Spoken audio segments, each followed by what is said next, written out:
Magandang araw po sa inyong lahat at sa mga loyal kabarangay na nakikinig ngayong tanghali.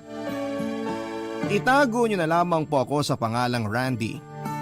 31 years old at may-ari ng isang maliit na computer cafe sa aming lugar sa Pampanga.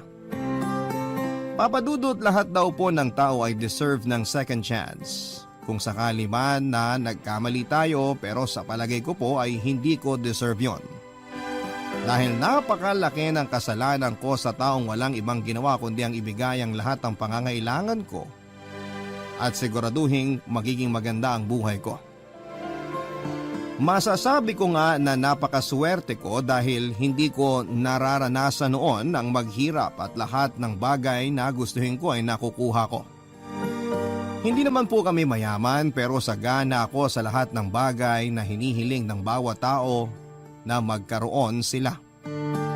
Pero sa kabila ng mga natamasa kong kaginhawahan sa buhay ay hindi ako nakontento. Naging makasarili ako at nagrebelde dahil lang may isang bagay akong hindi nakuha.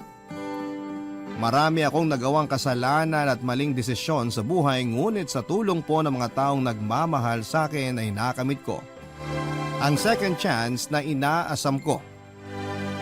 Papadudod, sumulat po ako sa inyo para ibahagi ang kwento ng aking buhay na kahit puno ng pagsisisi ay natagpuan ko naman ang pag-asa dahil sa kabila ng aking pagkakalugmok ay mas pinili kong bumangon at ayusin ang aking buhay.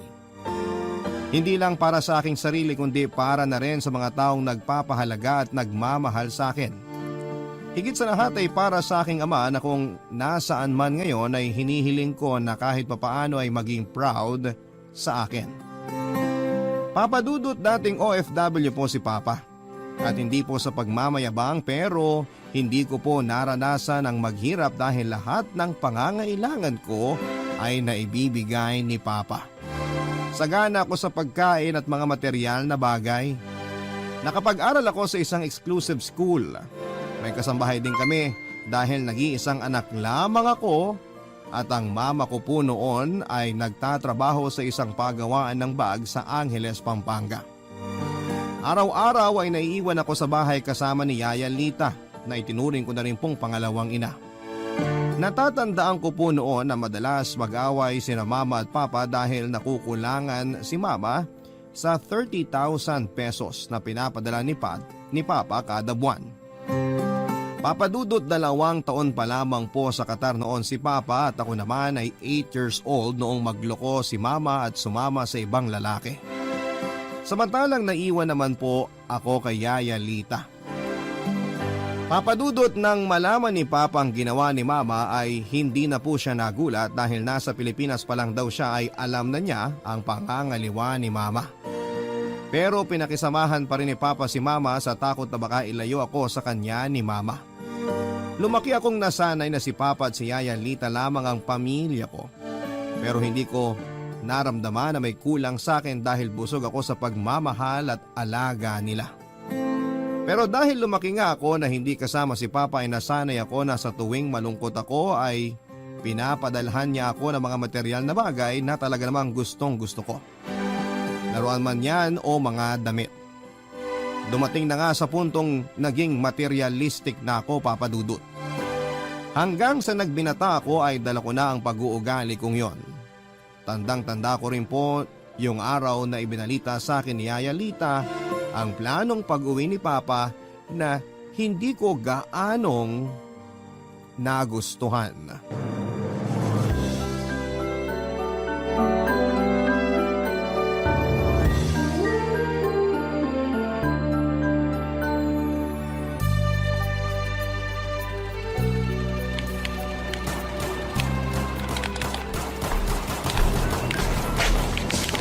O Randy, tama na yan. Mananghalian ka muna. Ituloy mo na lang yan mamaya. Wait lang po, Yaya. Tapusin ko lang to saglit. Ay sus na bata ka, oo. Ilang beses ko nang sinabi sa'yo na masamang pinaghihintay ang pagkain. Ay, ito na nga po, kakain na. Baka mamaya po, manermo na naman kayo. Minsan kasi daig nyo pa yung nagmimisa. Pilyo ka talagang bata ka. Sorry na, Yaya. O siya, sige. Kumain ka na doon sa kusina. Nakapaghain na ako.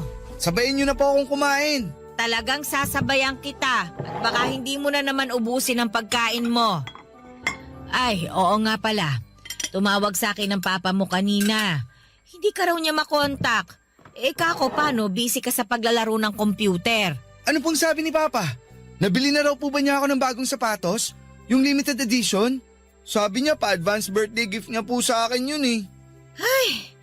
Imbis na kung ano-anong material na bagay lang ang hinihingi mo sa papa mo, ba't hindi mo siya tawagan at kumustahin? Oo inyo naman, Yaya. Kausap ko lang naman siya nung isang araw ah. Okay naman daw siya. Hay nako, kinausap mo nga. Pero kinamusta mo ba? Anong bungad mo lagi sa tatay mo kapag tumatawag? Bili mo ko ng ganto, bili mo ko ng ganyan. Puro ganun lagi ang naririnig ko sa'yo. Hindi ko man lang narinig na kinumusta mo yung tatay mo eh. Ano nga po ba kasi yung sinabi sa inyo ni Papa? Kung makapagsalita naman po kayo, parang may malalang sakit si Papa eh. Paano kung meron nga?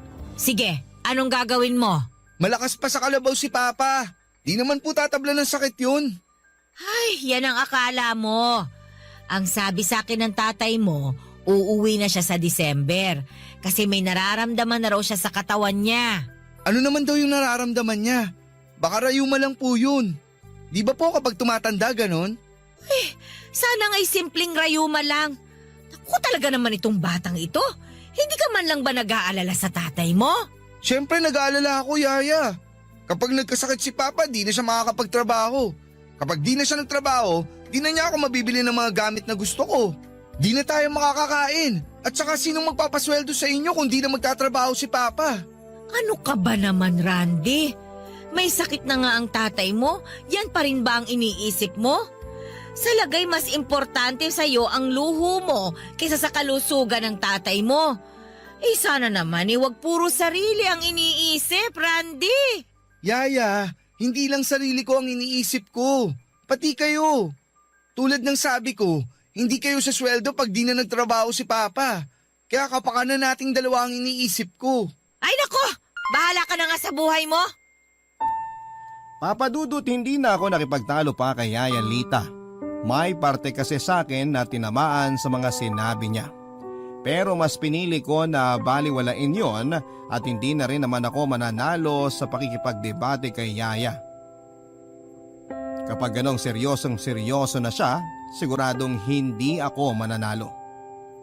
Ayoko rin naman po na isipin na binabastos ko siya o kaya ay hindi ko siya nirerespeto, kaya naman huminto na rin po ako, Papa Dudut. Para ko na rin pong nanay si Yaya Lita, kaya nga kahit katulong lang namin siya ay iginagalang ko pa rin siya. Pero hindi ko naman maiwasang minsan na mainis kapag sinesermonan niya ako o kaya ay pinagsasabihan. Pakiramdam ko kasi palaging may mali sa mga ginagawa ko o sinasabi ko.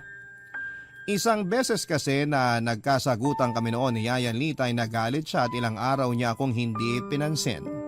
Pinabayaan niya ako at dahil nga sa hindi ako sanay sa mga gawaing bahay ay nagsorry na ako noon kay Yaya. Naisip ko na lamang na hindi ko kayang mag-isa kung wala si Yaya Lita para asikasuhin ako. Papa Dudut, buwan ng September ay dumating nga ang 22nd birthday ko. Nagpadala noon si Papa ng 7,000 pesos para sa akin para raw panghanda ko. Pero hindi ako natuwa. Dahil hindi niya naipadala ang pinangako niyang sapatos para sa akin. Ang tagal kong naghintay para sa sapatos na ibibigay niya at lagi ko rin namang pinapaalala sa kanya nang sa ganon ay hindi niya makalimutan. Pero hindi ko alam kung nakalimutan ba niya o wala talaga siyang sapatos na maipapadala sa akin. Masama ang loob ko noon, Papa Dudut, dahil nangako siya sa akin pero hindi naman niya natupad. Yon ang unang beses na may hiningi ako kay Papa na hindi niya naibigay. Naisip ko na nga lang na baka delayed lang ang package. Pero nang tanungin ko siya ay hindi raw niya nabili ang sapatos na gusto ko dahil kulang daw ang pera niya. At sinabi niyang dadagdagan na lamang niya ang perang ipapadala niya sa akin para sa birthday ko. Papa Dudut, na sanay na ako na lahat ng gusto ko ay nakukuha ko. Kaya talaga namang sumama ang loob ko ng husto sa mga nangyari. Imbis na magpaluto ako ng pagkain para may maipamigay ako sa mga kapitbahay namin ay nilustay ko na lamang sa alak ang halos 3,000 pesos sa pera na pinadala sa akin ni Papa. At kulang-kulang 1,000 naman para sa mga pulutan. Wala naman sigurong problema kay Yaya kung papaano ko yung gagastusin dahil pera ko naman yon. Halos puro barkada ko lang din naman ang in-invite ko sa bahay pero may iba naman sa mga kapitbahay namin na kahit na hindi ko ka-close ay nakisali na rin sa inuman. Hindi naman kasi mawawala yon tuwing may okasyon. Nang mapansin ko na paubos na ang alak na iniinom namin ay nagpa siya akong bumili pa ulit. Pero sabi ng isa sa mga barkada ko na si Marlon ay itaya ko na lang daw ang natitira kong pera sa online sabong na nauuso dati noong meron pa. Para na rin daw makalimutan kong pansamantala ang matinding sama ng loob kay Papa. Hindi ako marunong magsabong, Papa Dudut, pero nakinig ako sa sulsol ng barkada ko. Tinuruan nila ako kung paano tumaya, pumili at kumilates ng manok. Sa una ay maliit lamang ang taya ko. Pero habang tumatagal ay palaki na ng palaki ang pagtaya ko.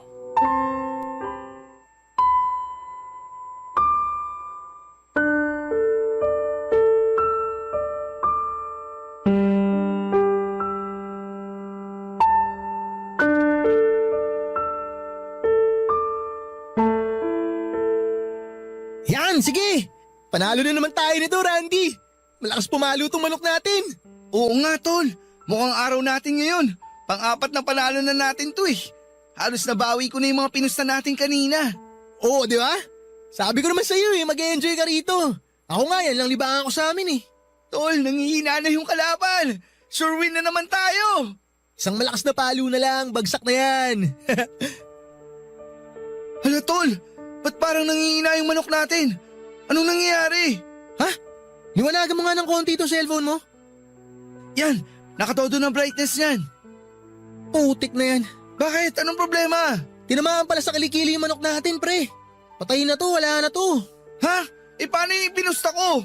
2,000 yun, tol. Wala na to, tol. Sinintensyahan na eh. Talo na yung sa atin. Bawi na lang tayo sa susunod na laban. Kaya naman tayo sa ibang kulay. Malas tayo ngayon dito sa pula eh. Magtalisayan naman tayo o kaya puti. Taya na tayo hanggang mabawi natin 2,000 mo. Baka matalo na naman tayo. Di yan, ako bahala. Tataya nga tayo sa ibang kulay naman para buwanasin na. Kanina pa tayo pumupusta sa pula eh. Talisayan naman o kaya puti. Dali, bet na tayo. Sige na nga. Kaso paano yan? Puti tsaka talisahin niyang magkalaban. Saan tayo pupusta? Teka. Liyamado tong talisahin kaso parang payat. Dito tayo sa dehado, sa puti. Malaki, malakas pumalo to. Sigurado ka na ba dyan? Oo men, chill ka lang kasi. Masyado kang kabado eh. Sige, magkano ba ipupusta natin? Teka, tinan ko. May 1.5 ka pang balanse dito. Todo na natin o ititira mo pa yung 500? Ikaw ba? Todo na ba natin? Kung ako, totodo ko na to. Sigurado naman akong panalo na ulit to eh.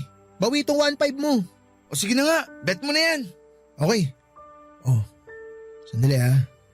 Oh yan, nakataya na tayo. Watch and learn bro, panalo to. Siguraduhin mo lang tol, huling pera ko na yan.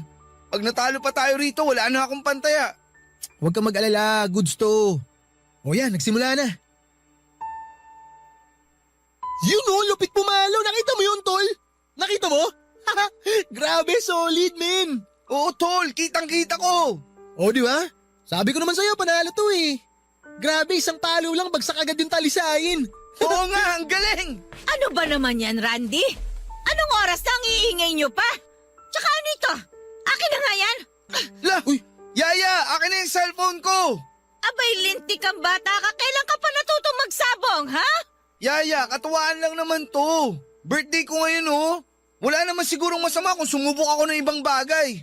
Walang masama. Ang tatay mo nagpapakahirap magtrabaho sa abroad.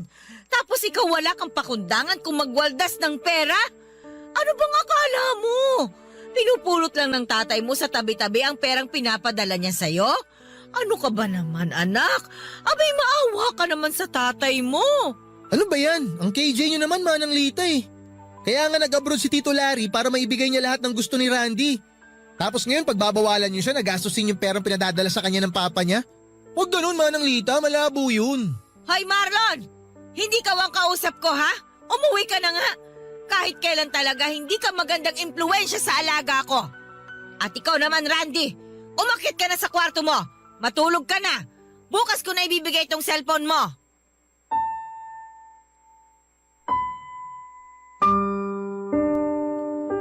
Papadudot, wala na akong nagawa noong pinaakyat na ako ni Yaya Lita sa kwarto ko.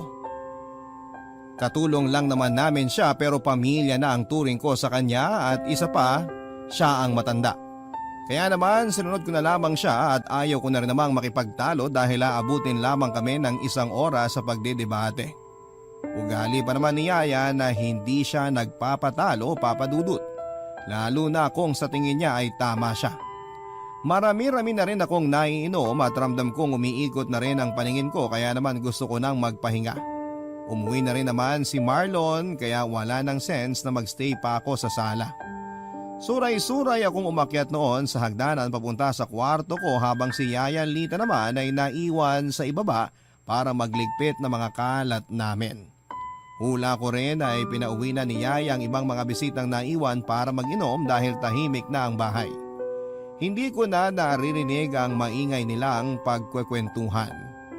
Kinabukasan nga, Papadudod, ay ibinalik ni Yaya Lita sa akin ang cellphone ko at naisipan kong pumasyal na naman kina Marlon. Baka kasi masermonan na naman ako ni Yaya Lita kapag nagpunta na naman ang mga barkada ko sa bahay. Papadudot, ni Yaya na naman ako noon ni Marlon na mag-online sabong kami at ako naman ay nagpadala na naman sa sulsul niya. Nang magpadala ulit ng pera sa akin si Papa ay ilang araw ko ring naging routine ang pagsasabong kasama si Marlon. Halos marami pa nga ang oras na nasa kanila ako kesa sa sarili kong pamamahay. May time na lagi kaming panalo at may time naman na laging talo. Dumating na nga sa punto na naubos ko na ang mga perang na ipadadala ni Papa. Kaya naman isang beses ay nagsuggest si Marlon na pwede akong magsanla ng kahit na ano sa mga gamit ko para may pantaya muli kaming dalawa. Barangay Love Stories. Barangay Love Stories. Papadudot na isanla ko sa halagang 5,000 pesos ang gaming set ko at nang malaman yun ni Yaya Lita ay nagalit siya ng husto sa akin. Sinabi pa sa akin ni Yaya Lita na hindi lang niya ako maisumbong kay Papa dahil nagwo-worry siya na baka mapaano ito sa Qatar. Hindi ko maintindihan noon kung bakit gano'n na lamang siyang mag-alala para kay Papa. Kapag nakakausap ko naman si Papa sa telepono ay lagi niyang sinasabing ayos lang daw siya. Kaya para sa akin ay sobrang exaggerated lamang ang kwento ni Yaya Lita kaya wala akong pinapaniwalaan sa mga sinasabi niya. Marahil din ay sinasabi lamang niya ang mga yon dahil wala na siyang maisip na paraan para lamang matigil na ako sa kalokohan ko. Papadudot, lumipas ang halos 4 na buwan.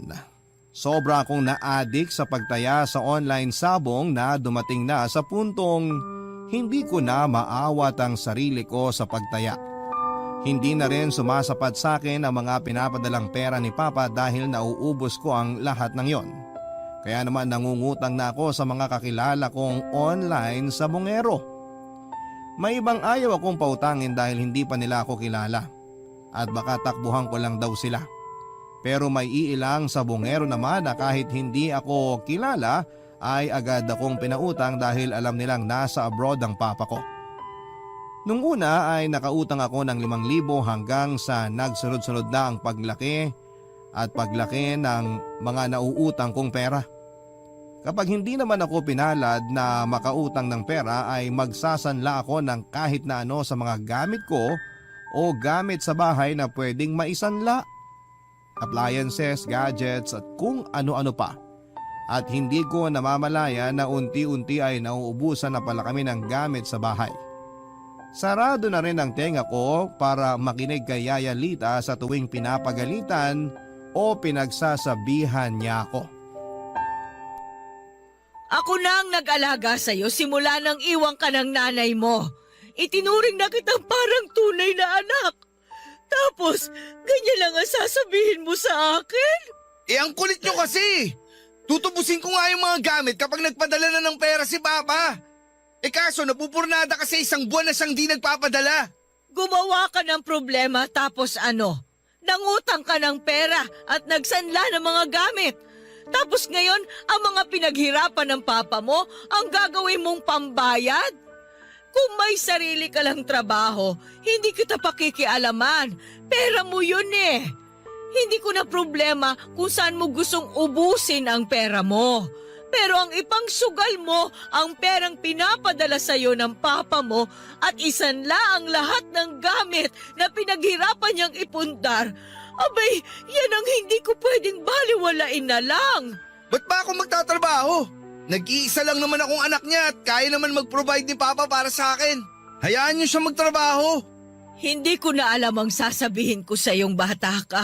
Nakakaawa ang tatay mo sa abroad. Pero ikaw, wala kang ginawa kundi magsabong. Puro sariling kaligayahan mo lang ang iniisip mo. Kawawa lang ang tatay mo sa'yo. Di ko siya pinilit mag-abroad. Siya ang may gusto nun. Kaya panindigan niya yun. Wala nang saysay na makipag-usap pa ako sa'yo. Paulit-ulit lang tayo, pero hindi ka pa rin natututo. Tandaan mo ito, Randy. Nasa huli ang pagsisisi. Papadudo taong 2020 buwan ng Desyembre ay umuwi nga si Papa. Kasagsagan din noon ng COVID-19 outbreak pero pinayagan pa rin siyang makauwi matapos ang halos 2 linggo na quarantine niya sa may airport. Nabigla na lamang ako sa pagdating ni Papa dahil hindi siya nagpasabi na tapos na ang quarantine period niya. Hindi ko alam noon, Papadudot, kung nananadya ba ang tadhana. Dahil para akong binuhusan ng malamig na tubig nang makita ko si Papa na nakatayo sa may pintuan ng bahay namin. Nanlalamig ang bukong katawan at pinagpapawisan ng matindi at nadatnan pa niya ang mga barangay tanod sa harap ng bahay namin at ang taong pinagsanlaan ko ng titulo ng bahay at lupa namin sa halagang 50,000 pesos. Huling pag-asa ko na lamang ang titulo na yon dahil wala na akong maisasanlapang gamit para makataya sa online sabong.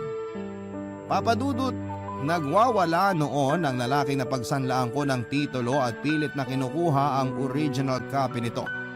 Napagkasunduan kasi namin na kapag hindi ako nakapagbayad sa kanya sa loob ng 2 buwan ay kukunin niya ang original copy ng titulo. Pero dala pala ni Papa ang mga original na dokumento ng bahay at lupa namin kaya wala akong maibigay na kopya sa kanya. Nakisabat na nga si Papa sa gulong nangyayari. Tinanong niya ang mga tanod kung bakit nandun sila at ikinuwento nga nila kay Papa kung ano ang pakay nila sa akin. Papadudot, kitang-kita ko kung papaanong nag-iba ang itsura ni Papa mula sa pagiging mahinahon ay napalitan niyo ng matinding galit. Sa sobrang galit ay sinugod ako ni Papa at sinuntok. Pakiramdam ko rin ay nagising ang diwa ko sa suntok na yon. Wala sa hinagap ko na magagawa yun ni Papa sa akin dahil alam ko kung gaano niya ako kamahal. Napakiusapan naman ni Papa ang mga tanod at ang napagsanlaang ng titulo na sa ibang araw na sila mag-usap at pumayag naman ang mga ito. Tinuloy ni Papa ang galit niya sa akin noong makapasok na kami sa loob ng bahay.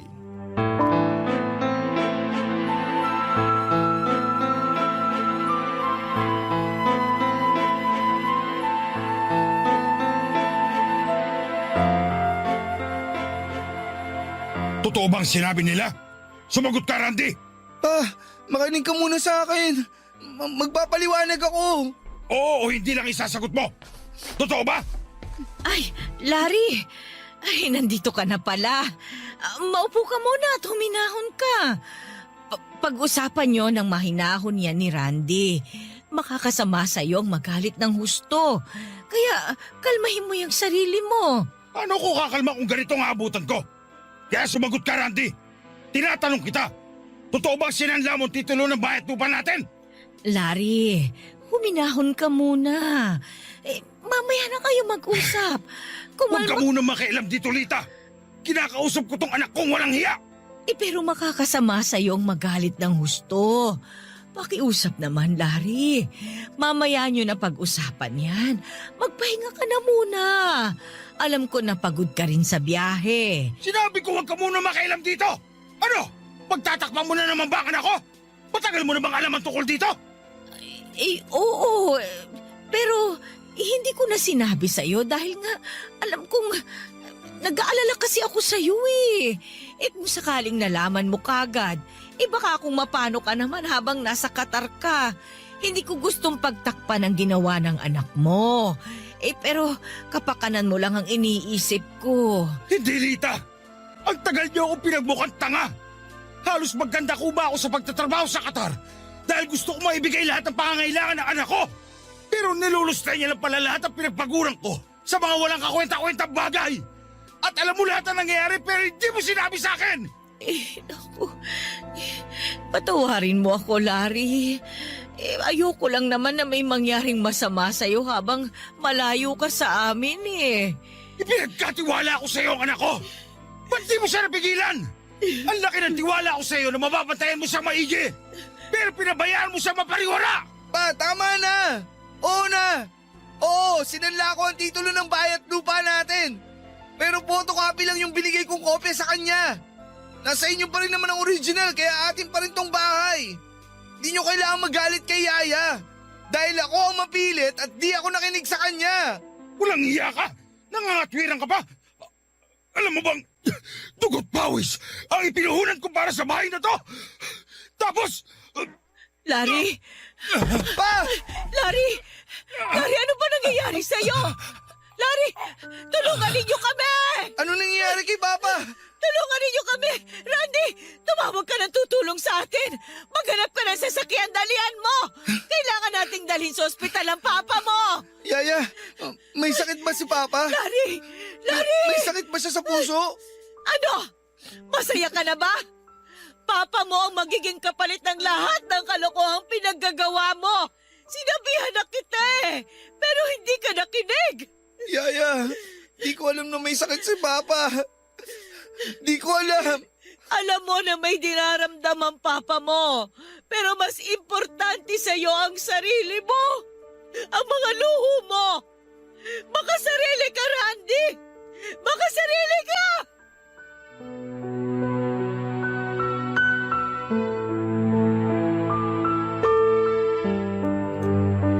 Papadudot na isugod nga namin si Papa sa ospital pero dead on arrival na raw siya, sabi ng mga doktor. Sinubukan pa nilang i-revive ang katawan ni Papa at habang ginagawa nila yon ay umiiyak lang kaming pareho ni Yaya Lita at ako naman ay tahimik na nagdarasal sa Diyos na huwag muna siyang kunin sa akin, sa amin.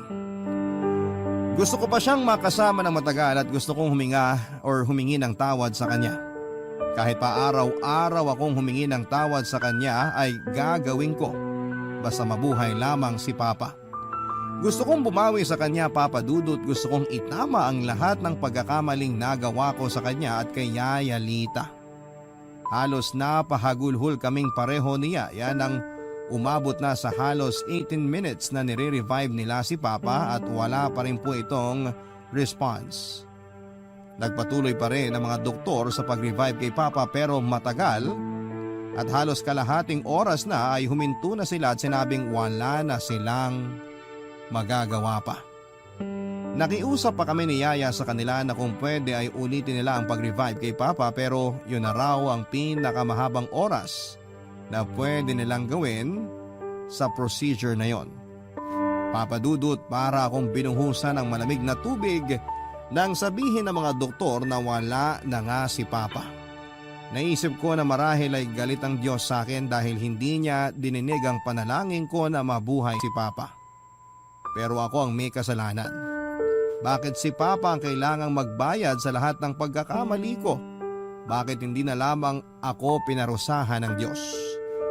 Halos magka-mental breakdown ako ng mga oras na yon, Papa Dudut, habang si Yaya naman ay parang mahihimatay na. Dahan-dahan siyang lumapit noon sa wala ng buhay na katawan ni Papa at humagulhol ng iyak. Napaluhod na lamang ako sa malamig na sahig ng emergency room at tulala lamang na nakatingin kay Yaya na mahigpit na nakayakap sa bangkay ni Papa. Napakabilis ng mga pangyayari, Papa Dudut. Nag-uusap pa lamang kami ni Papa habang galit na galit siya sa akin. Tapos bigla na lamang siyang inatake sa puso at isinugod sa ospital. Hindi ako makapaniwala na sa isang iglap lamang ay mawawalan ako ng ama. Ama na handang gawin ang lahat para sa kanyang anak. Barangay Love Stories. Barangay Love Stories. Paul si Yaya habang mahigpit na yakap ang malamig na katawan ni Papa. Alam ko kung gaano siya nasasaktan sa pagkamatay ni Papa at naiintindihan ko ang pinanggagalingan niya dahil ako man ay sobrang nasasaktan dahil sa mga nangyari. Pero hindi ko magawang lapitan ang wala ng buhay niyang katawan, Papa Dudut, dahil sobra akong nagigilty. Hindi man direkta ay pakaramdam ko ay ako ang pumatay sa kanya. Namatay si Papa nang dahil sa pagiging makasarili at pagiging iresponsable kong anak. Lumaki ako na hindi ko siya kasama pero ramdam ko kung gaano niya ako kamahal. At bigla na lamang nag-rewind na mga alaala ko kay Papa noong nabubuhay pa siya. Mga alaala noong mga pagkakataong pinapadala niya ako ng laruan noong bata pa ako kapag sinasabi kong malungkot ako. Mga oras na masaya kaming magkausap sa video call tuwing birthday ko. Hanggang sa lumaki na ako at nagminata ay hindi nagkulang si Papa na ipakita at iparamdam sa akin kung gaano niya ako kamahal. Walang pagkakataon na humindi siya. Napadalhan ako ng kung anuman sa tuwing may hihingin ako sa kanya. Kaganyang pinapadala lahat ng gusto ko at kailangan ko kahit mamahalin pa ang mga yon. Kung kinakailangan na mag-overtime siya sa trabaho ay ginagawa niya basta maibigay lamang ang lahat ng gusto ko. Lagi nga niyang sinasabi sa akin noon na wala lang sa kanya ang pagod sa pagtatrabaho at pangungulila sa kabila ng pagiging malayo niya sa akin. Basta makita niya lamang na masaya at sagana ako sa buhay. Doon ko lamang na-realize kung gaano ako kawalang kwentang anak, Papa Dudut. At totoo nga ang kasabihan na laging nasa huli ang pagsisisi.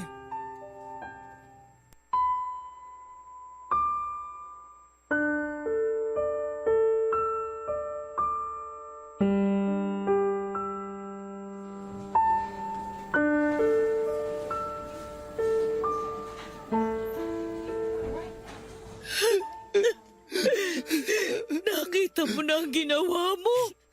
Tingnan mo. Wala na si Larry. Wala na ang papa mo, Randy. Sorry pa. Sorry. Patawarin mo ako pa. Wala nang silbi ang paghingi mo ng tawad. Hindi ka na niya maririnig. Anong klase kang anak? Hindi ako nagkulang ng pangaral sa iyo at paalala. Hindi kami nagkulang ng papa mo sa iyo. O ngayon, iiyak-iyak ka dyan. Hindi mo man lang siya kinumusta nung nasa abroad siya. Hindi mo man lang itinanong sa kanya kung ano yung kalagayan niya doon. Kasi ang iniisip mo lang ay ang mga bagay na ibinibigay niya sa'yo at ang perang ipinapadala niya sa'yo. Pero ni minsan, hindi mo naisip ang papa mo kasi makasarili ka. Opo, Yaya. Naging makasarili ako. Patawarin niyo po ako. Sorry pa. Ang sama-sama ako anak sa inyo. Patawarin niyo ako. Alam mo, nung iniwan ka ng mama mo sa akin, sobrang nagpasalamat ang tatay mo sa Diyos.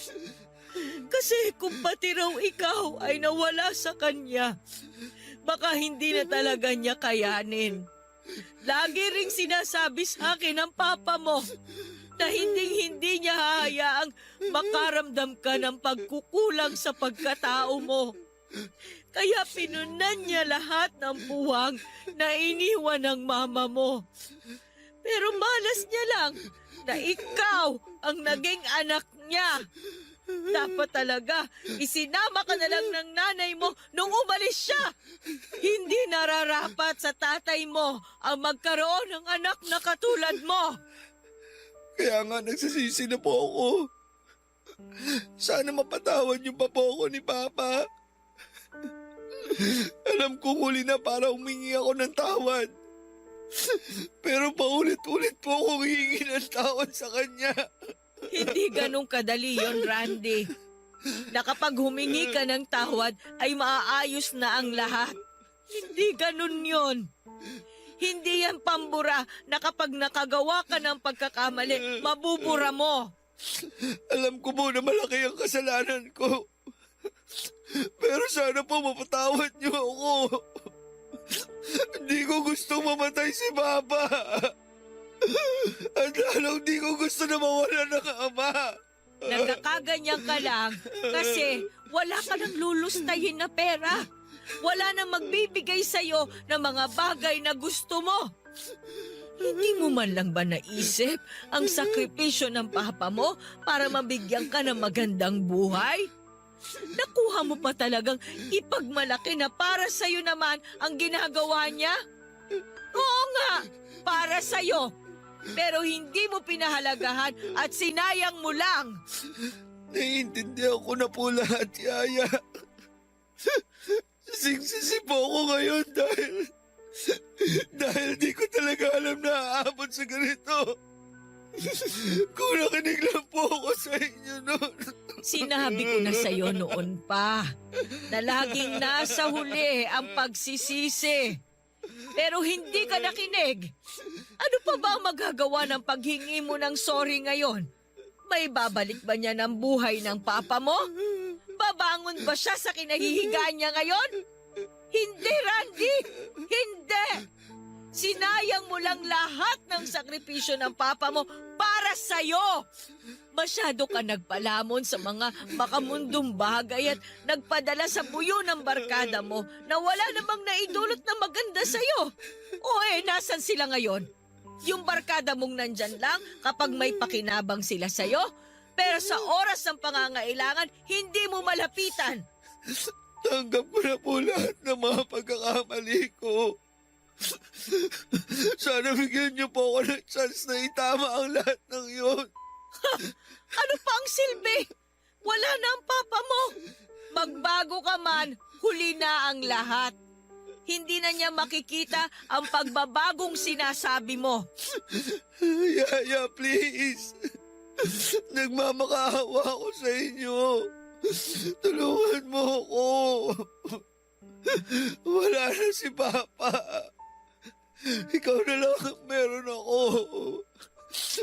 Gabayan mo ako katulad ng dati. Mahal kita, Randy. Sa'yo ko binuhos lahat ng pagmamahal na hindi ko naibigay sa mga anak ko. Dahil sa kagustuhan kong bigyan sila ng maayos na buhay. Tiniis kong malayo sa kanila. Nakontento na lang ako na nakakausap ko sila sa telepono. Pero ngayon naisip ko, tama ba na ibinigay ko sa'yo ang lahat ng pagmamahal na yon? Sorry, Yaya. Di ako naging mabait na alaga sa'yo. Binaliwala ako ang pagmamalasakit mo sa amin ni Papa. Hayaan mo akong bumawi, Yaya. Sa inyong dalawa ni Papa. Wala na akong rason para manatili pang kasama mo. Patay na si Larry. Simulat sa Paul, siya ang amo ko. At ngayon wala na siya. Tapos na rin ang trabaho ko. Yaya, please. Huwag mo akong iiwan. Wala na si Papa. Ano na mangyayari sa akin pag nawala rin kayo sa akin? Alam ko ang selfish ko para sabihin to. Pero kailangan ko kayo.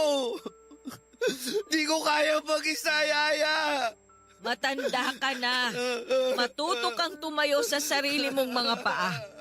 Hindi habang buhay may aalalay sa'yo at gagawa ng mga bagay para sa'yo. Kung meron kang gusto, Paghirapan mong kunin yon. Hindi sa lahat ng oras may mag-aabot at magbibigay sa'yo nun. Tandaan mo, lahat ng bagay na gusto mong makuha, pinaghihirapan. Hindi yan kusang darating sa'yo at babagsak mula sa langit. Papadudodong ko lang naalala lahat ng mga pangaral ni Yaya sa akin, mga paalala na para sa kapakanan at ikakabuti ko na binaliwala ko lamang dahil masyado akong nakampante at umasa kay Papa.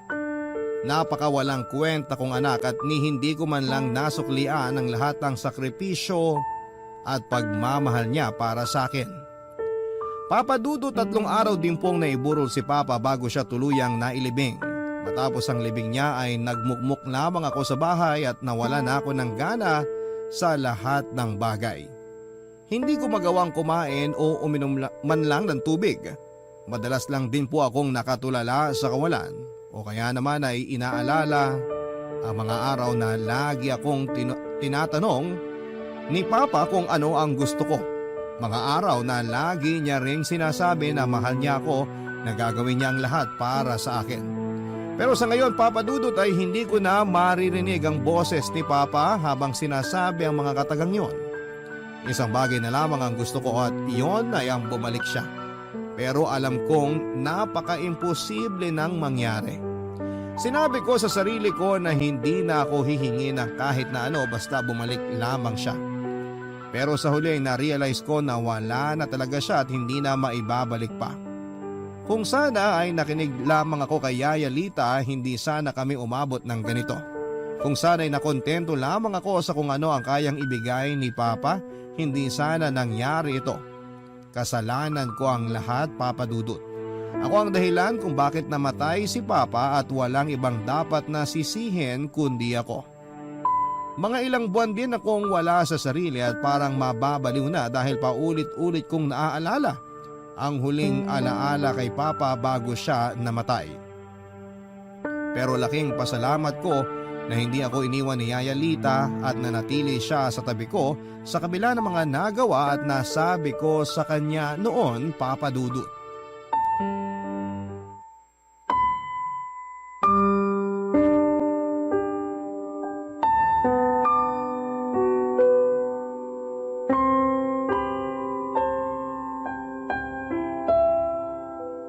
O Randy, napakiusapan ko na yung napagsanlaan mo ng titulo na kung pwede hulugan na lang muna natin yung perang nahiram mo sa kanya.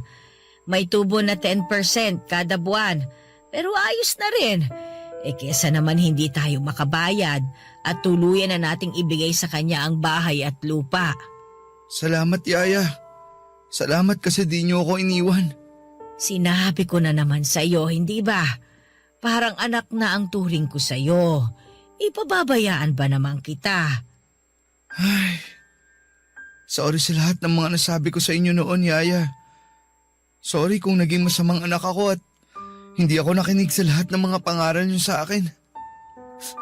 Sorry po. Alam kong walang kapatawaran ang nagawa ko. Sorry. Hindi, anak. Napatawad na kita at alam kong napatawad ka na rin ng papa mo. Kasi alam ko na hindi kanya matitiis. Alam ko kung gaano kanya kamahal. Saksi ako simula nung bata ka pa lang. Mahal na mahal ka ng papa mo. Wala siyang ibang ginusto kung hindi ang mabigyan ka ng magandang buhay na hindi niya naranasan noon. Pero anak, ano man ang naging kasalanan mo, ano man ang nangyari, tapos na yun. Lahat ng yon ay parte na lang ng nakaraan na dapat mong gawing aral para hindi na maulit pa yung mga pagkakamaling nagawa mo. Opo, naiintindihan ko po. Pero di ko pa rin po maiwasan na mag-guilty. Dahil alam ko po na ako ang punot dulo nito. Kundi sana ako na-addict sa online sabong, buhay pa sana si Papa hanggang ngayon. Siguro, masaya sana kami nagbabanding para sulitin ang mga panahon na magkasama kami. At para na rin po na ng matagal na panahong magkalayo kami.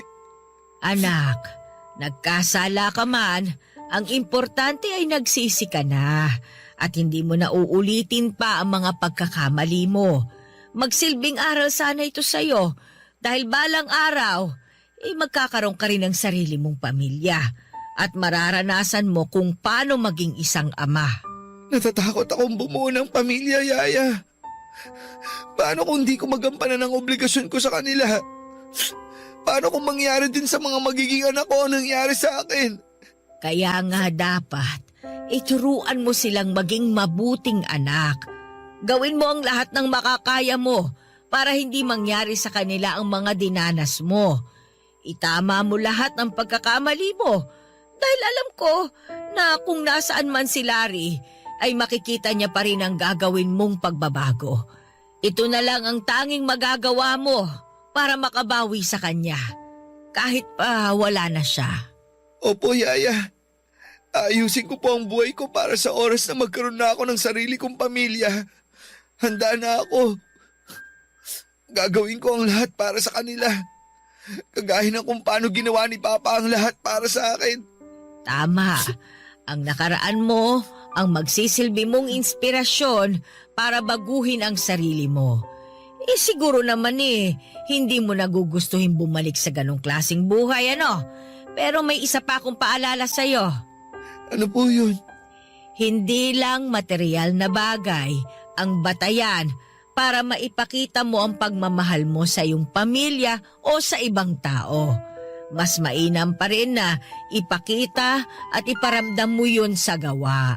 Dahil ang mga bagay na kaya mong ibigay sa kanila, wala pa ring halaga kung hindi mo naman maipaparamdam sa kanila ang pagmamahal mo. May mga tao na nasa kanila na halos lahat ng bagay na pwede nilang hilingin sa isang tao. Pero iilan lang ang tunay na masaya. Alam mo ba kung bakit? Bakit po? Dahil kulang sila sa pagmamahal. Tandaan mo, ang pagmamahal, anumang uri yan, ay hinding-hindi matutumbasan ng kahit anong material na bagay o ng napakaraming pera. Opo, tatandaan ko po yan. Tsaka matanda na rin ako. Sana naman, bago man lang ako mamatay, maging maayos na ang buhay mo at maabutan ko pa sana ang mga magiging apo ko. Di pa kayo matanda, Yaya. Aalagaan niyo pa po ang mga magiging anak ko. Ay, nako. Wag lang sana silang maging pasaway para humaba pa ang buhay ko. Yun lang. Hindi ko po maipapangako na di sila magiging pasaway. Anak ko po yun Papadudot kung wala siguro si Yaya ay hindi ko alam kung saan na ako pupulutin. Laking pasasalamat ko na sa kabila ng lahat ng mga nangyari ay dinamayan niya ako at hindi iniwanan. Sa payo at tulong ni Yaya ay naghanap ako ng trabaho, natanggap ako bilang isang call center agent sa isang BPO company na napag-applyan ko. Tumatanggap kasi sila kahit na high school graduate lang. Pinagbuti ko ang trabaho ko, Papadudot, at unti-unti ay nakabayad ako sa lahat ng pinagkakautangan ko. Natubos ko na rin ang ibang mga gamit na naisanla ko pero ang iba ay hindi na. Dahil naibenta na raw ng napagsanlaan ko at yung iba naman ay nasira na raw. Iniwasan ko na rin sina Marlon dahil ayoko nang magkaroon ng ugnayan sa kanila at magpadala pa ulit sa mga sulsul niya. Papadudot, ilang taon pa ako nagpursige sa pagtatrabaho at sa wakas ay nakapagpatayo ako ng sarili kong internet shop. Maliit lamang naman ang shop na yon at si Yaya ang nagbabantay kapag tulog ako o kaya naman ay nasa trabaho. May isa na rin naman akong helper doon kaya hindi na gaanong nahihirapan si Yaya sa pagmamanage ng shop. Unti-unti po ako nakapangon, Papadudot, at hindi nga nagtagal ay nakapag-asawa ko. Sa ngayon ay masaya na ako kasama ang aking asawa na nakilala ko rin sa pinagtatrabahuhan ko. At may dalawa na rin akong anak. Si Yaya Lito naman ay nag-retire na bilang kasambahay namin. Siya na ngayon ang tumatayong lola sa mga anak ko at masayang masaya ako dahil muli kong naranasan ang pakiramdam na magkaroon ng buong pamilya. Kung nasaan man si Papa, sana ay maging proud siya sa akin dahil nagawa kong tumayo sa sarili kong mga paa at bumuo ng isang pamilya na handa akong gawin ang lahat para sa kanila. Sawadi ka, yan ang pinakaunang salitang Thai na natutunan ko na ang ibig sabihin ay pagbati. Bata pa lamang ako ay pangarap ko na talagang makapunta sa bansang Thailand. At nakamit ko yan nito lamang nakaraang taon. Magandang araw po sa lahat ng mga kabarangay na nakikinig ngayon. Ako nga pala si Hubert, 33 years old at isang non-voice call center agent. May dahilan po kung bakit sa dami ng bansang pwedeng puntahan ay Thailand pa ang pinili ko. Ito ay dahil doon po nagtatrabaho ang tatay ko. 5 years old lamang ako noong iwan kami ni Tatay Alberto. Lumipad siya papunta ng Thailand para maging OFW. Para sa kinabukasan ko daw yon, Papa Dudut. Kaya niya ako iniwanan, nakipagsapalaran siya sa malayong lugar para daw maibigay niya sa akin ang isang magandang buhay. Pero makalipas lamang ang 2 taon ay bigla na lamang naputol ang koneksyon namin sa tatay ko. Hindi na siya nagparamdam at kailanman ay hindi ko na siya ulit nakita pa. Papadudod simula noon ay si Nanay Mary Ana po ang mag-isang nagpalaki sa akin. Nakahanap naman po siya ng panibagong asawa matapos ang ilang taon. Nagkaroon ako ng 2 kapatid sa ina at naging mabuti naman po sa akin ang stepfather ko na itago na lang natin sa pangalang Bernard. Wala akong masamang masasabi tungkol sa kanya dahil napakabait niyang tao. Siya na ang nagsilbing father figure ko sa pagtanda ko. Pero kahit na ganoon ay iba pa rin talaga kapag kapiling ko ang totoo kong ama. Yon ang isang bagay na hinahanap-hanap ko hanggang sa lumaki ako. Papa Dudut.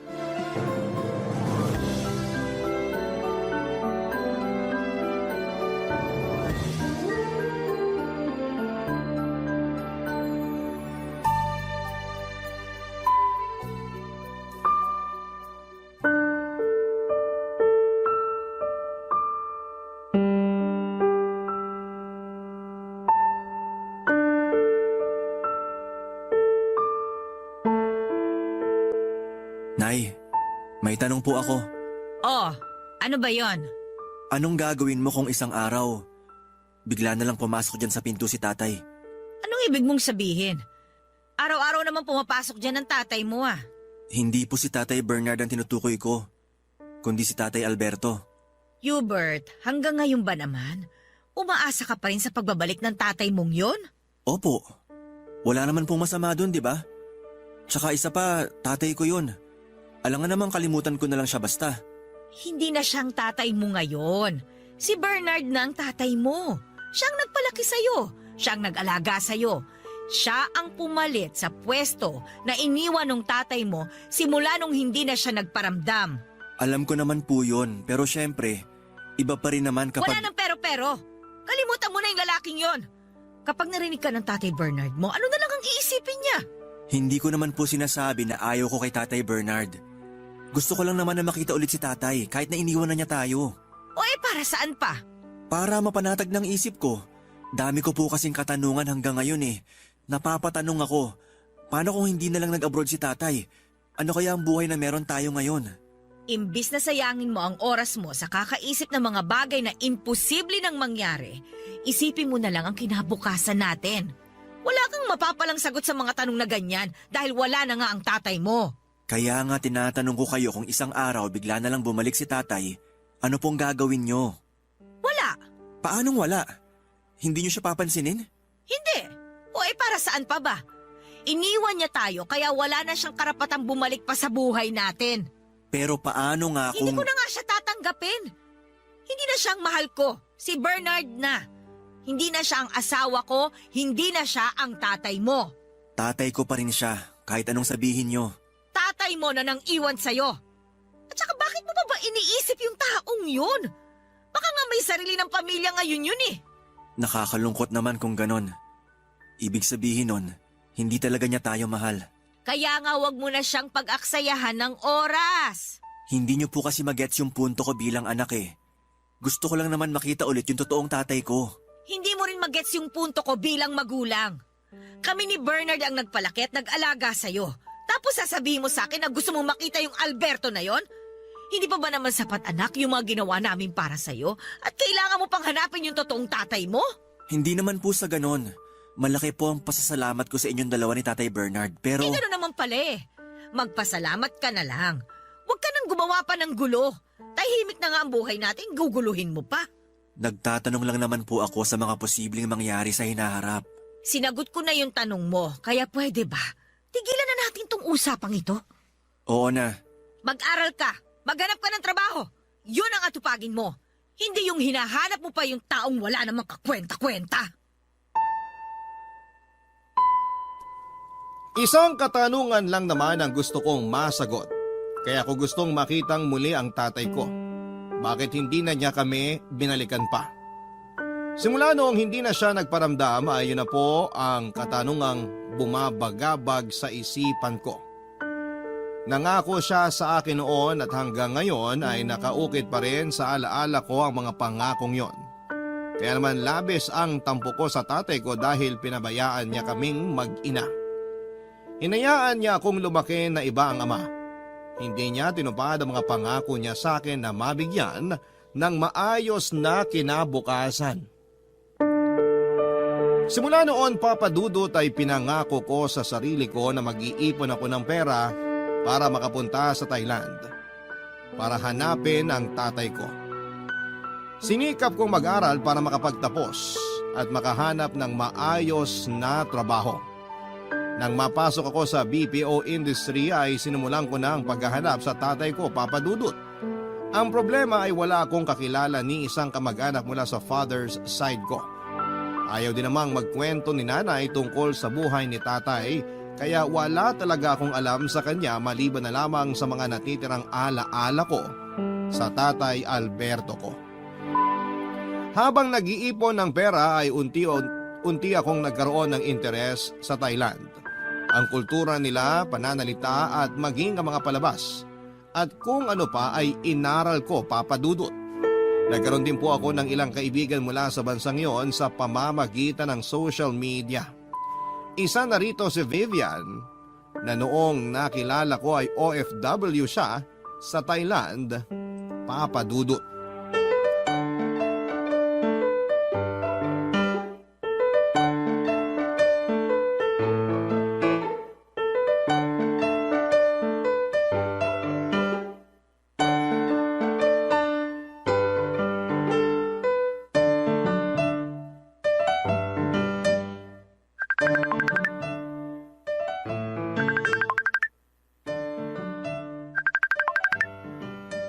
Hello? Hello! Busy ka ba? Hindi naman, nagpapahinga lang. Katatapos ko lang kumain. Sana all nakakain na. Bakit? Hindi ka pa ba kumakain? Hindi pa, pauwi pa lang ako galing work. Nasa labas ka pa? Oo, dadaan pa lang ako sa grocery. Patingin nga. Open mo cam mo. Sandali. Oh, kita mo na ako? Oo. Naglalakad ka? First time yata yan ah. Oo, healthy living na ako ngayon. Medyo kumakapal na naman kasi yung mga taba ko eh. Patingin nga ng taba. Hoy! Oh, ba't ka palang napatawag? Wala lang, mangungulit lang. Anong balita sa'yo? Eto, alipin pa rin ang salapi. Wala ka pang ipon? Lika na rito sa Thailand. Wala pa nga eh. Alam mo namang nagalaw ko na yung savings ko nung nagka-pandemic. Ngayon pa lang ulit ako bumabawi. Yung pandemic kasi na yan eh, panira sa mga plano. Bakit mo ako biglang niyaya mag-Thailand na? Miss mo na ba ako? Hoy, walang ganon. Ikaw talaga? Biro lang. Hopefully this year pwede na. Talaga? Oo. Wala naman ako masyadong pinagkakagastusan ngayon. Kaya nakakapag-ipon na ako ng maayos. Kapag nakapunta ka rito, ano namang gagawin mo? Siyempre, titikman kita. Ano? Yung luto mo. Kako, titikman ko yung mga luto mo. Di ba sabi mo mahilig ka magluto? Yun yung uunahin ko. Ikaw, Hubert, ha? Kinakabahan ako sa mga lumalabas dyan sa bunganga mo eh. Ikaw naman. Ilang taon na tayong magkakilala, di ka pa nasanay. Hindi talaga. Ipapasyal mo ba ako kapag nakapunta na ako dyan? Oo naman. Actually, may itinerary na ako kapag nakalapag ka na dito sa Thailand.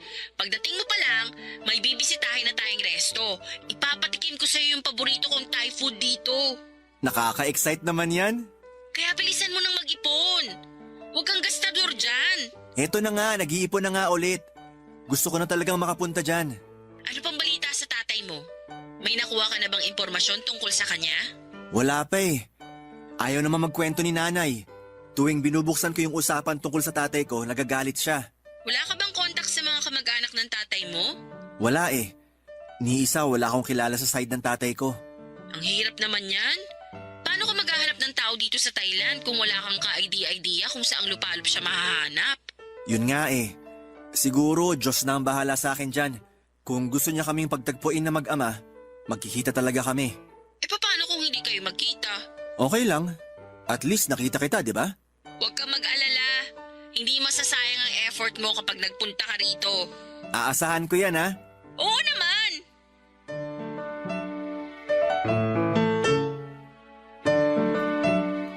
Pandemic nung una kong nakilala si Vivian Papadudut.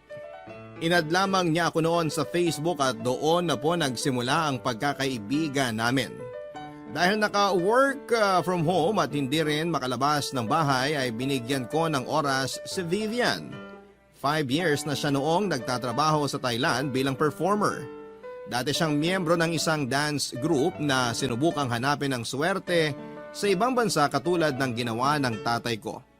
Si Vivian ang pumawi ng boring na buhay ko noong pandemic, Papadudot. Mabilis kaming naging close kahit na online lamang kaming nagkakausap.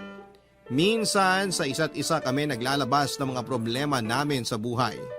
Minsan ko na rin na-open sa kanya ang tungkol sa tatay ko at sa kagustuhan kong makapunta ng Thailand para hanapin siya. Noong lumuwag ang restriction sa bansa ay unti-unting bumalik ang dati sa lahat. Pero kahit ganoon ay nagpatuloy pa rin ang contact namin ni Vivian sa isa't isa. Sa katunayan ay mas lumalim pa ang pagkakaibigan namin. Sinubukan ko siyang ligawan noon pero binasted lamang niya ako dahil masyado raw siyang busy sa kanyang trabaho, Papadudut. Para magkaroon ng LDR relationship o ka-long distance.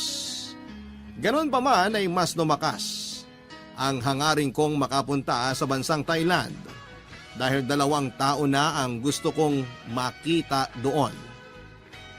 Unang-una, syempre ang tatay ko. Pangalawa si Vivian na naging close ko na rin ng mga panahong yon, Papadudut. Excited na akong makita silang dalawa, Papadudut. Barangay Love Stories. Barangay Love Stories.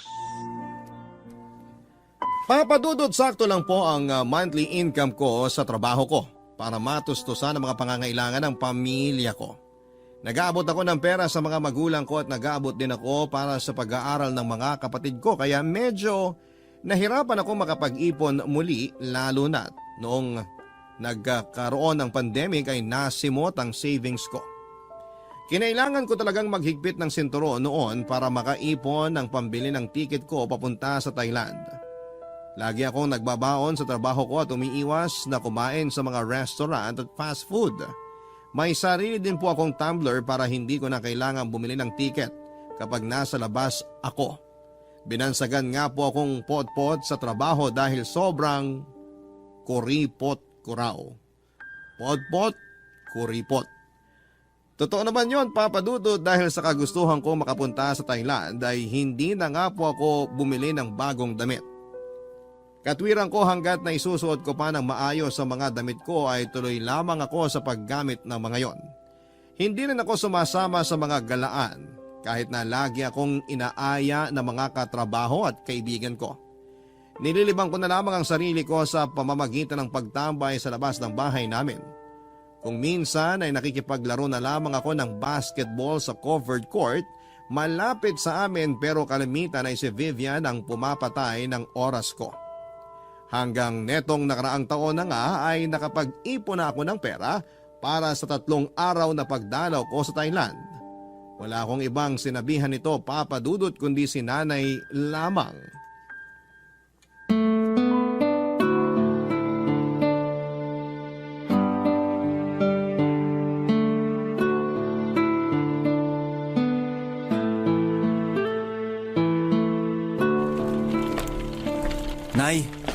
Aalis na po ako.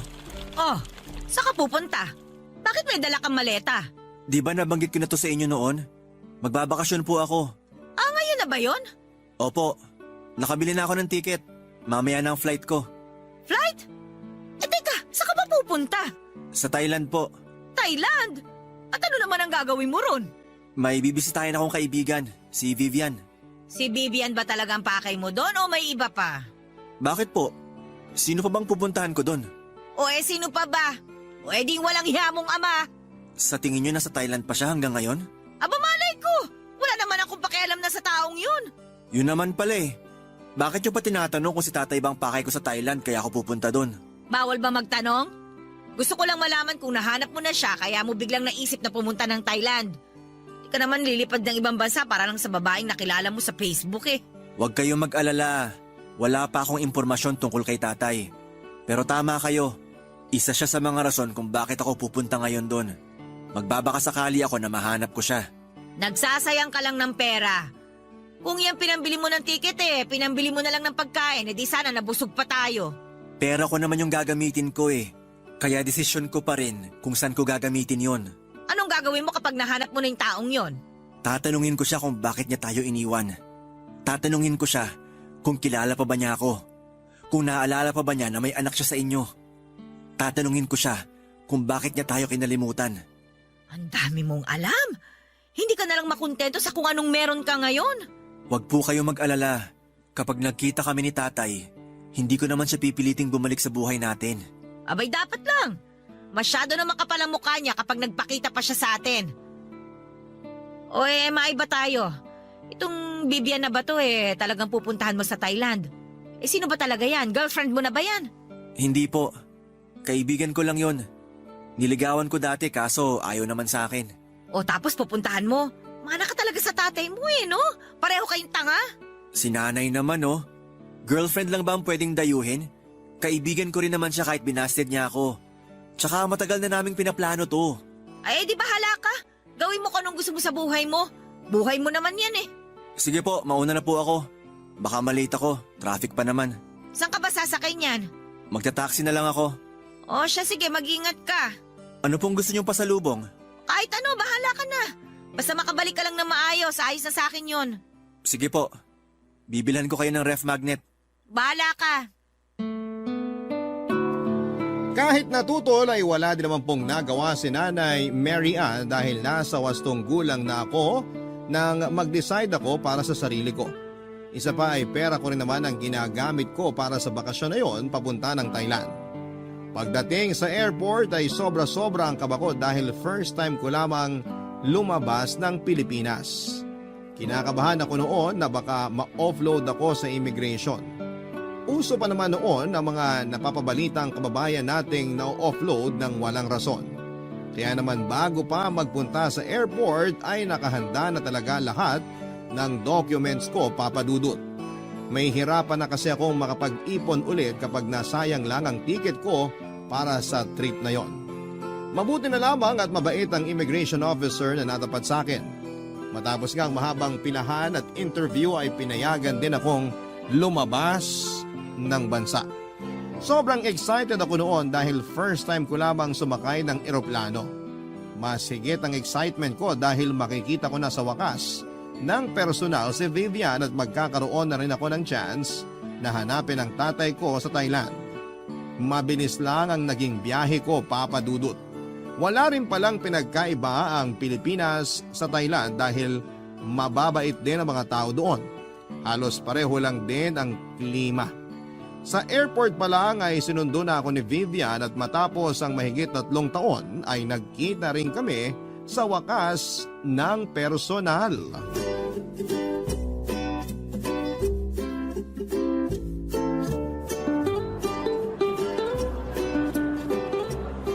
Oy, Hubert! Vivian! Payakap nga! Sawadee krap! Welcome to Thailand! Totoo na ba to? Nasa Thailand na ako? Oo, totoong-totoo na to. Sa wakas, nakatapa ka na dito sa Land of Smiles. Walang iba kundi ang Thailand! Ay, di pa rin ako makapaniwala. Parang panaginip lang ang lahat. Ang tagal kong hinintay ang araw na to. Alam ko, simula nung nagkakilala tayo, wala ka ng ibang binanggit kundi ang makarating dito. Pangarap ko na to simula pagkabata eh. Kung sakaling mahanap nga natin ang tatay mo rito, ano naman ang pinakaunang gagawin mo kapag magkaharap na kayo? Kukumprontahin mo agad? Ano nga ba? Hindi ko naisip yan ah. Sa totoo lang, di ko alam. Bakit naman hindi mo alam? Matagal mo na siyang gustong makita pero hindi mo alam kung anong gagawin mo kapag magkaharap na kayo? Oo, parang ganun. Siguro kasi alam ko naman na hindi na talaga kami magkikita. Akala ko pa naman handa ka na. Siguro, yayakapin ko siya. Yayakapin ko siya na mahigpit. Yun lang? Ano pa ba? Siyempre kukumustahin. Tapos itatanong ko na lahat ng gusto kong tanungin sa kanya. Pero saka na lang natin problemahin yon kapag nahanap na natin siya. Huwag ka mag-alala. Sisiguraduhin ko na masasagot lahat ng katanungan mo bago ka umuwi sa Pinas. Parang sure na sure ah. Alam mo ba kung saan mahahanap si tatay? Malay natin. Hindi ka sure. Yung totoo, may alam ka ba? Wala. Halika na nga, umalis na tayo. Saan mo ako unang dadalhin? Excited na ako mamasyal dito. Kakain tayo. Ipapatikim ko sa'yo yung favorite Thai dish ko. Ano naman yon? Ayoko sa manghang ha. Hindi ako mahilig doon. Somtam ang tawag sa ipapatikim ko sa'yo. Masarap yun. Somtam? Ano yun? Teka, familiar yan ah. Nabasa ko na yan eh. Yan ba yung salad? Tama, green papaya salad yun. Dumayo ako rito sa Thailand para lang kumain ng papaya. Eh ang dami nun sa Pinas. Siraulo, masarap yun. Pinaghalo-halo ang tamis, alat, asim at anghang. Basta hindi yung typical na salad. Tikman mo na lang para malaman mo yung sinasabi ko. Basta akong bahala sa'yo. Sige, pero bago tayo kumain, hanapin muna natin kung saan yung tutuluyan ko. Halika na, samahan na kita. Alam mo ba kung saan yung address? Oo, nandito sa cellphone ko. O tara na. 3 araw lang ang itinagal ko sa Thailand, Papa Dudut. Sa tulong ni Vivian ay nakahanap ako ng mumurahing accommodation na malapit lang sa sentro. Sa unang araw ko doon ay agad niya akong ipinasyal sa mga tourist spots sa Bangkok. Ipinatikim din niya sa akin ang mga masasarap na pagkain doon. Wala kaming ginawa sa buong araw na yon kundi ang mag-bonding. Damang-dama ko ang pagiging bakasyonista dahil wala kaming sinayang na oras, Papa Dudut. Pagdating naman sa ikalawang araw ay doon na namin iginugol ang oras namin sa paghahanap kay tatay. Nagtanong-tanong kami sa mga kapwa kababayan natin doon kung may kakilala ba silang Alberto na siyang pangalan ng tatay ko. Alam ko, Papa Dudut, na mahihirapan kaming mahanap ang isang taong matagal nang walang paramdam. Pero at least, alam ko sa sarili ko na sinubukan ko siyang hanapin. Malawak ang Bangkok at mahigit 30,000 ang OFW sa buong Thailand. Kaya para kaming naghahanap ng karayom sa malawak na buhanginan. Sa kasamaang palad, kulang ang isang araw para hanapin ang tatay ko, Papa Dudut. Sa huling araw ko sa Thailand ay sinulit ko na lamang ang nalalabing oras ko doon. Malungkot man na hindi ko nagawa ang totoong pakay ko doon ay masaya naman ako kahit papaano dahil nagkita na kami ni Vivian. Iyon nga lang, bago ako umalis pabalik sa Pilipinas, ay isang sekreto ang nalaman ko tungkol kay Vivian na konektado pala sa tatay ko. Barangay Love Stories. Barangay Love Stories. Tanggap ko na noon, Papa Dudut, na hindi ko na talaga makikita pa ang tatay ko. Bukod sa kulang ako sa oras ay wala na rin akong impormasyon tungkol sa kanya. Nagbabakasakali lamang naman ako pero ang pagbabakasakaling yon ay wala namang napala. Para ako naghahanap ng multo na kahit na anong gawin ko ay hindi na siya magpapakita pa sa akin, maliban na lamang kung siya mismo ang magpaparamdam. Ang ginawa ko na lamang ay in-enjoy ko ang nalalabing oras ko sa Thailand kasama si Vivian. Sinamahan niya ako magpunta sa mga templo ng Thailand at nagpalipas kami ng hapon sa isang parke. Doon ay nilinaw naming dalawa ni Vivian kung ano ba talaga ang relasyon naming dalawa at hanggang pagkakaibigan lang daw talaga ito, Papa Dudut. Malungkot ako dahil akala ko talaga ay may chance na maging kami. Kaso nga lang, hanggang pagkakaibigan lang talaga ang maibibigay sa akin ni Vivian. Pagsapit ng gabi ay nagsimula na ako mag-impake ng gamit ko sa hotel, Papa Dudut. Nang mga oras na yon ay napansin kong may kakaiba kay Vivian. Kasama ko siya noon sa hotel. Dapat ay maaga siyang aalis dahil may trabaho siya, pero hindi niya ako maiwan-iwan. Aligaga din siya at hindi mapakali na para bang may gusto siyang sabihin sa akin na hindi niya magawa. Hindi ko yon pinansin noong una, pero noong makita kong para bang balisa na siya ay tinanong ko na siya kung ano ang problema. Doon na sinabi ni Vivian ang katotohanan, Papa Dudut. Inamin niya sa akin na kilala niya si Tatay, Papa Dudut.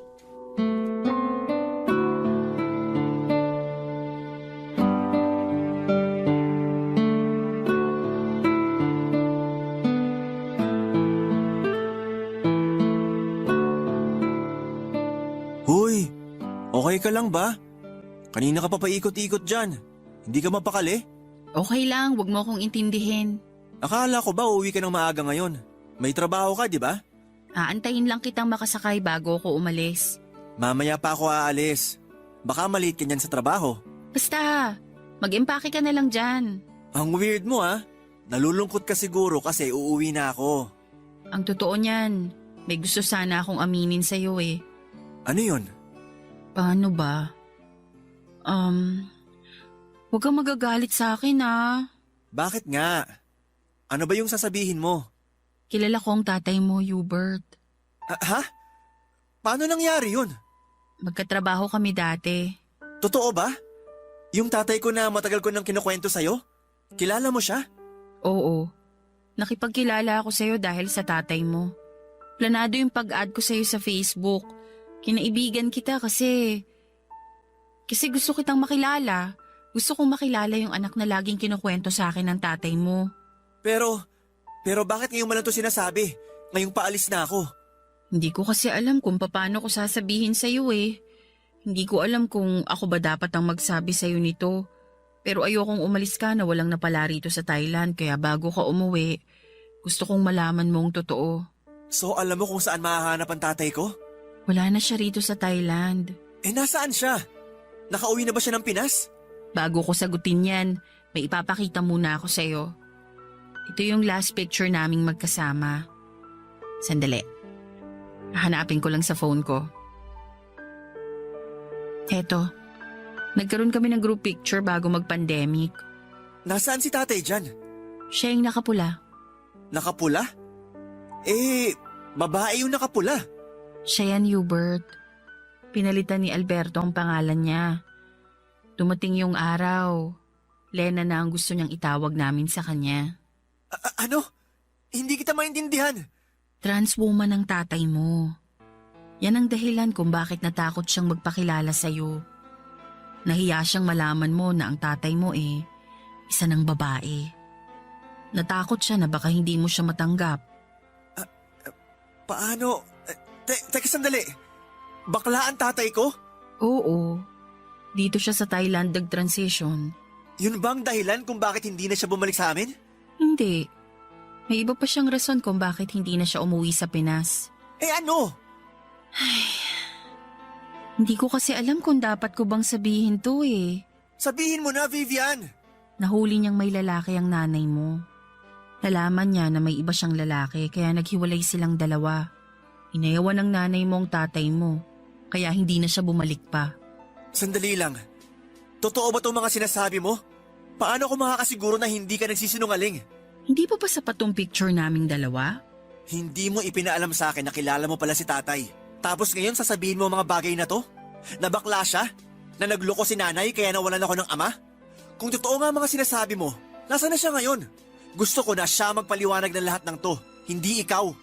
Wala na siya, Hubert. Patay na ang tatay mo. Ano? Ano nangyari yun? Paano siya namatay? Nagkasakit siya. Isa siya sa mga naging biktima ng COVID.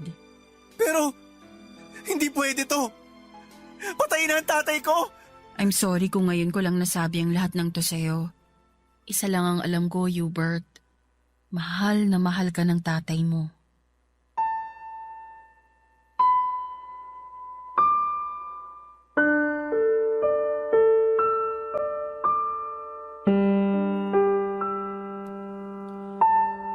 Hindi po ako makapaniwala sa mga nalaman ko, Papa Dudut. Nang gabing yon ay inilahad sa akin lahat ni Vivian ang tungkol sa mga nalalaman niya kay tatay. Hindi ako makapaniwala na planado pala ang lahat, pati na ang pakikipagkilala niya sa akin. Ang mga katanungang tumatakbo sa isipan ko simula pagkabata ay si Vivian mismo ang sumagot. Hindi ko alam na bading pala ang tatay ko, Papa Dudut, pero kahit na ganoon ay pinili niyang pakasalan si nanay dahil gusto niyang bumuo ng pamilya. Pero dahil sa hirap ng buhay ay nag-abroad si tatay para matustusan ang pangangailangan ko. Iyon nga lang, noong nasa Thailand na si tatay ay nalaman niyang may ibang lalaki pala si nanay. Ito'y walang iba kundi ang tumatayo ko ngayong ama-amahan na si Tatay Bernard. Handa naman daw si tatay na patawarin si nanay, kaso nga lang ay mas pinili ni nanay si Tatay Bernard. Matapos siyang iwan ni nanay sa Thailand na tinupad ni Tatay Alberto ang pangarap niyang maging tunay na babae. Doon ay nagpa-enhance siya ng katawan at nag-transition sa pagiging trans woman. Mula sa pangalang Alberto ay nakilala siya sa Thailand bilang Lena at doon na niya nakilala si Vivian. Si tatay ang nagsilbi nilang koryo ng ilang taon. Sobrang sakit para sa akin, Papa Dudut, na malamang si nanay pala ang may kasalanan ng lahat. Buong pagkabata ko ay nanaig ang tampo ko kay tatay dahil hindi na niya kami binalikan. Yun pala ay si nanay din lang pala ang may kagagawan ng lahat. Durog na durog ang puso ko noon habang pauwi ako. Lalo na noong mapagtanto kong kailanman ay hindi ko na masisilayan ang tatay ko. Noong makaharap ko na si nanay ay kinausap ko kaagad siya tungkol sa mga katotohanang nalaman ko sa Thailand, Papa Dudut.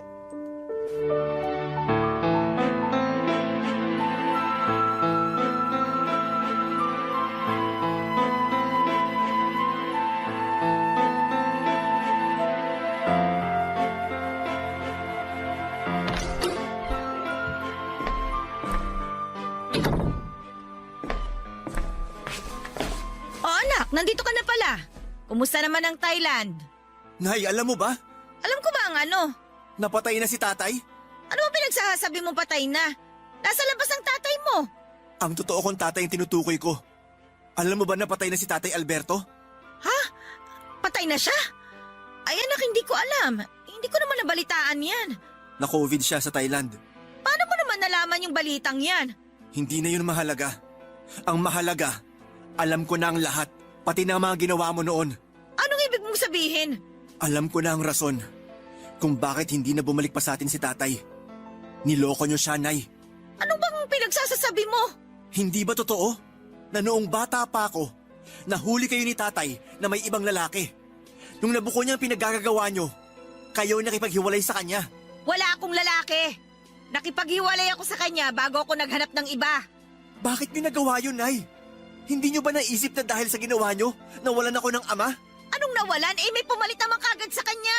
Kahit na. Hindi niyo man lang ako inisip? Bata pa ako noon. Marami akong maling desisyon sa buhay ko. At saka ang isa nga dun eh. Nung pinakasalan ko yung tatay mong bakla. Alam mo din pala na bakla siya? Oo! Hindi naman niya yung sinikreto sa akin eh. Pero rason ba yun, Nay?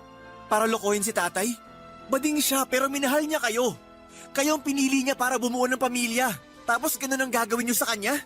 Yan na nga ba sinasabi ko eh. May pa-Thailand ka pang nalalaman? O ano ngayon ang napala mo? Nalaman kong totoo. Yun na napala ko. Nasagot ang mga tanong ko. Nawala ang galit ko sa tatay ko. Anong gagawin mo ngayon? Sa akin ka magagalit? Hindi ako magagalit sa inyo. Pero simula ngayon, magbabago ng tingin ko sa inyo ni Tatay Bernard.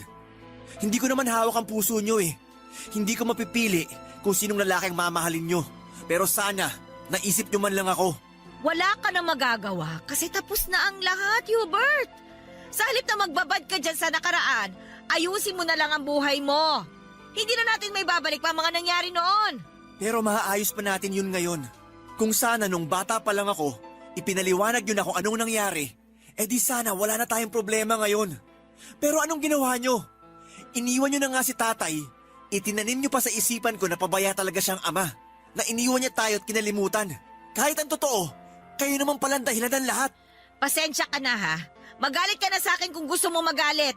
Nagkapatong-patong na kasi yung mga nangyari kaya hindi ko na nagawa pang bawiin yung mga nagawa ko at mga nasabi ko. Hindi ko naman alam na darating yung araw na ito eh. Bumawi kayo kay tatay, Nay. Kahit yun na lang magagawa nyo para sa kanya. At sa akin na rin. Paano? Anong gagawin ko? Paano ako makakabawi? Gusto kong bisitahin ang puntod niya. Kahit hindi na kayo sumama, sabihin nyo lang sa akin kung saan siya mahahanap. Gusto kong makilala ang mga kamag-anak ko sa side ni tatay. O siya sige. Kung yan ang gusto mo di sasabihin ko na sa'yo ang lahat. Salamat, Nay. Noong nagkaroon ako ng oras sa trabaho ay agad ko pong pinuntahan ang mga kamag-anak ko sa side ni Tatay Alberto. Doon ay nakilala ko ang mga lolo at lola ko sa father's side pati na rin ang mga pinsan ko. Nagkaroon din ako ng chance na dalawin ang puntod niya. Doon ay humingi ako ng tawad sa kanya, Papa Dudut. Habang nasa biyahe ako noon pauwi ay may bigla akong naalala. May isang Lena na nag-add sa akin sa Facebook noon. Hindi ko siya in-accept dahil hindi ko naman siya kilala. Kung alam ko lang na siya pala ang tatay ko ay sanay nakapag-usap pa kami bago pa siya mamatay. Sinubukan ko ulit siyang hanapin sa Facebook at naka-add friend pa rin siya sa akin. In-accept ko ang friend request niya at saka ko in-stalk ang profile niya. Walang tigil ang pag-agos ng mga luha ko mula sa mga mata ko nang makita ko ang mga pictures ng tatay ko, Papa Dudut. Nung i-check ko ang spam messages ko ay doon ko lang nabasa ang mga mensahe niya para sa akin. Matagal na pala siyang nagme-message sa akin pero dahil hindi kami friends ay sa spam nagpupunta ang mga messages niya. Hindi niya ako nakakaligtaang batiin sa Facebook, Papa Dudut. Sa loob ng ilang taon ay palagi niya akong binabate sa mga importanteng okasyon ng buhay ko. Lagi din siyang nangungumusta kahit na wala siyang natatanggap na reply. Bago siya mamatay, isang mahabang mensahe ang pinadala niya sa akin. Humingi siya ng tawad dahil iniwan niya ako. Nagsorry siya dahil hindi niya nagampanan ang tungkulin niya bilang isang ama at hindi niya nagawa ang mga pinangako niya sa akin noon. Sobrang iyak ko noon, Papa Dudut. Matagal kong hinanap ang tatay ko at nasa spam messages ko lang pala ang sagot sa mga katanungan ko. Sa ngayon ay nagpatuloy pa rin ang komunikasyon namin ni Vivian bilang magkaibigan. Tuwing may gusto akong malaman tungkol kay tatay ay kay Vivian ako nagtatanong. Kalaunan ay unti-unti ko rin namang napatawad si nanay pati na rin ang tatay-tatayan ko. Wala na din naman pong saysay kahit na magtanim ako ng galit sa kanila dahil hindi na nito may babalik pa si tatay. Basta ang mahalaga ay alam ko na po ngayon ang katotohanan.